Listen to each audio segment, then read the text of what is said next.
हिंदू धर्म में विवाह के कई प्रकार हैं, जिसमें से ब्रह्मा विवाह को ही विवाह का उत्तम और वैदिक विवाह माना गया है। पुराणों में शिव, सती और पार्वती विवाह, राम सीता का विवाह, रुक्मणी और कृष्ण विवाह, तुलसी विवाह और गणेश जी के विवाह के साथ ही विष्णु लक्ष्मी विवाह का भी रोचक प्रसंग पढ़ने को मिलता है। आओ जानते हैं। दोनों के विवाह की संक्षिप्त कहानी। ऋषि भृगु की पुत्री माता लक्ष्मी थी।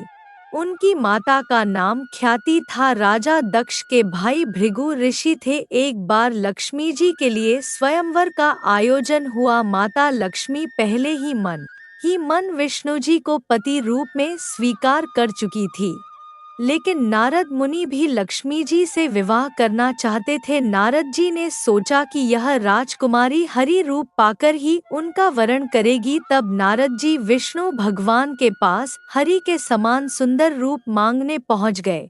विष्णु भगवान ने नारद की इच्छा के अनुसार उन्हें हरि रूप दे दिया। हरि रूप लेकर जब नारद राजकुमारी के स्वयंवर में पहुंचे तो उन्हें विश्वास था कि राजकुमारी उन्हें ही वरमाला पहनाएगी, लेकिन ऐसा नहीं हुआ। राजकुमारी ने नारद को छोड़कर भगवान विष्णु के गले में वरमाला डाल दी। नारद जी वहां से उदास होकर लौट रहे थे तो रास्ते में एक जलाशय में उन्होंने अपना चेहरा देखा। अपने चेहरे को देखकर नारद हैरान रह गए, क्योंकि उनका चेहरा बंदर जैसा लग रहा था।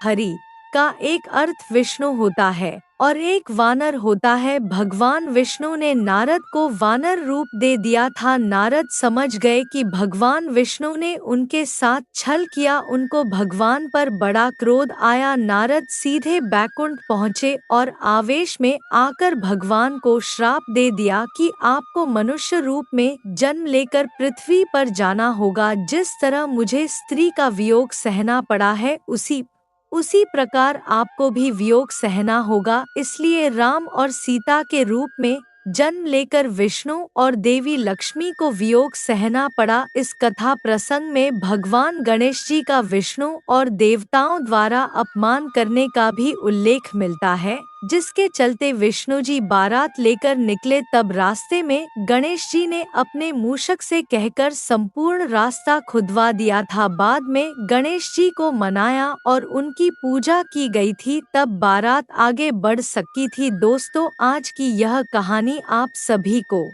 कैसी लगी हमें जरूर बताइए कमेंट बॉक्स में और वीडियो को लाइक कीजिए।